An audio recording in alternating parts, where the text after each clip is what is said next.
10 cara menerima diri sendiri apa adanya. Setiap orang mendambakan kondisi diri yang lebih baik, dan ini wajar sekali. Dalam beberapa hal, perasaan positif tersebut bisa membuat kita bersemangat untuk bergerak maju. Namun, bagaimana jika di antara kita ada yang terlalu ekstrim dalam berpikir? Bukannya terpacu untuk maju, kita malah membenci diri sendiri. Kebencian terhadap diri sendiri merupakan akibat dari ketidaknyamanan untuk menerima diri sendiri apa adanya. Kita tidak nyaman dengan wajah sendiri, tidak suka dengan postur tubuh sendiri, dan kita pun benci dengan sikap pemalu kita. Akhirnya kita malah jadi merasa rendah diri. Perasaan tersebut seperti racun bagi pikiran dan tubuh kita. Kita bisa terjatuh dalam cara pikir buruk yang pada akhirnya membuat stres, kurang bahagia, dan bahkan depresif. Bagi kalian yang memiliki masalah ini, mari pikirkan kembali secara mendalam. Kita semua berhak percaya diri dan bahagia. Kita semua berhak untuk dicintai dan diterima apa adanya. Bagaimana langkah-langkah yang bisa kita ambil agar kita bisa menerima diri sendiri apa adanya? Nah, berikut ini 10 cara menerima diri sendiri apa adanya yang bisa kita lakukan. 1. Mengetahui kekurangan dan kelebihan diri sendiri. Ini mungkin sudah dianggap biasa. Pada kenyataannya, memang setiap hal punya dua sisi yang saling menyeimbangkan. Betapapun kita merasa rendah diri, pasti kita memiliki kelebihan. Hanya saja, mungkin kita belum menyadarinya. Misalnya, selama ini kita dikenal sebagai orang yang pemalu dan sangat pendiam. Kita juga jarang mendapatkan promosi di tempat kerja dan kurang populer dalam pergaulan. Tapi, tunggu dulu, coba cari sesuatu yang kalian sukai dan terampil melakukannya. Bisa jadi kita pandai komputer, bisa bermain musik, bisa jadi, kita punya sifat ulet dan kegigihan yang tinggi. Sehingga kita juga punya peluang yang sama untuk bisa sukses. Berilah perhatian pada kelebihan kita. Dengan demikian, kita lebih mudah untuk menerima diri sendiri. 2. Pahami setiap orang itu unik. Setiap manusia selalu ada kekuatan dan keterbatasan. Kedua hal itu dipengaruhi oleh sikap dan karakter pribadi yang tumbuh dan berkembang karena lingkungan dan pendidikan. Sementara itu, masing-masing dari kita telah memiliki kodrat fisik seperti yang sekarang kita punyai. Begitu juga kita telah dianugerahi kemampuan, bakat-bakat, sifat dan sebagainya. Segala kemampuan yang kita miliki tersebut pasti berbeda dengan yang lain. Everybody is unique. Tak ada orang yang sama persis di dunia ini. Jadi, jangan pernah merasa Anda rendah hanya karena kita berbeda dari saudara atau sahabat kita. Daripada kita membandingkan kelebihan si A atau si B, lebih baik kita nikmati hidup ini sambil mengembangkan minat dan juga bakat yang ada pada diri kita sendiri. 3. Perbaiki kekurangan, optimalkan kelebihan. Kita semua memiliki bekal mengenai kekurangan dan kelebihan diri. Lantas, apa yang hendak kita lakukan dengan kedua hal tersebut? Untuk kekurangan, mari diperbaiki bila memungkinkan. Sedangkan untuk kelebihan, bisa kita tingkatkan atau optimalkan. Contohnya begini, kamu di tempat kerja dianggap kurang rupawan. Namun di sisi lain, kamu terkenal sebagai anak yang cerdas. Untuk mengatasi kekurangan fisik tersebut, pahamilah bahwa standar kecantikan setiap orang tidak pernah sama. Jadi yang terpenting adalah merawat diri. Cantik bukan berarti harus putih, kuning atau hitam, itu juga eksotis. Sementara itu, tingkatkan juga prestasi kita agar bisa berkembang ke level yang lebih luas. Jadi, prestasi kita bukan hanya di level lingkungan kerja, namun juga di tempat yang lain. 4. Lupakan keinginan atas pengakuan dari orang lain. Tak sedikit orang yang begitu haus akan pengakuan dari orang lain. Mereka merasa terbang jika ada yang memujinya. Bangga diri jika ada yang menganggapnya hebat. Orang yang seperti ini adalah orang yang gila hormat. Mereka rela melakukan apa saja dengan satu tujuan mendapat pengakuan dari orang lain. Tak jarang hal yang mereka lakukan justru merugikan dirinya sendiri atau bahkan melanggar hukum. Meski perilaku ini tampak aneh dan tak masuk akal, namun sumbernya sebetulnya karena orang tersebut tak bisa mencintai diri apa adanya. Cukup diri kita dan keluarga yang menerima kita. Kawan-kawan dan saudara juga bisa diharapkan. Di luar itu, jangan pernah mencari pengakuan dari orang lain. 5. Jangan terlalu kompetitif. Jiwa kompetitif akan mengarahkan kita pada keinginan untuk terus bersaing dengan siapapun. Sehingga, kita terus melihat orang yang lebih sukses, lebih kaya, lebih pintar, lebih cantik atau tampan.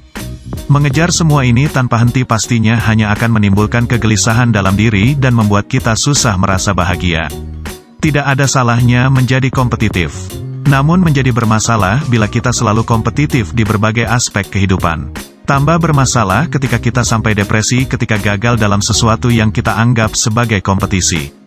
Sifat kompetitif yang seperti itu sudah menjurus pada perilaku toksik yang tidak sehat. Bila dibiarkan terus-menerus, kita bisa kehilangan kemampuan untuk menerima diri sendiri. Sebab penghargaan kita pada diri pribadi ditentukan oleh prestasi yang kita terima. Hidup memang sebuah kompetisi, tapi kompetisi yang sebenarnya adalah berusaha untuk terus menjadi lebih baik dari waktu ke waktu. 6. Abaikan ejekan orang. Ejekan dan hinaan merupakan bumbu-bumbu kehidupan yang tak terelakkan. Kadang ia datang dari orang yang sedang jengkel pada kita. Namun, kadang ejekan datang dari orang yang iri pada kita. Bila kita mendapat ejekan dan hinaan yang mengungkit kesalahan dan kekurangan, hadapilah dengan kepala dingin. Sekiranya ada kebenaran dari ejekan dan hinaan itu, jadikanlah sebagai lecutan untuk memperbaiki diri. Selebihnya, abaikan saja. Namun bila mengganggu, jangan ragu untuk membela diri kita sendiri. Jika perilaku si pengejek sudah menjurus pada perilaku bully, hal seperti ini jelas tak bisa dibiarkan. Tak mengapa kita menunjukkan kemarahan agar diri kita tak terus-menerus dilecehkan. Fokus saja pada dirimu sendiri, tidak ada ruang bagi orang lain. Kamu tidak bisa mengontrol omongan orang lain, namun kamu bisa mengontrol diri kamu sendiri.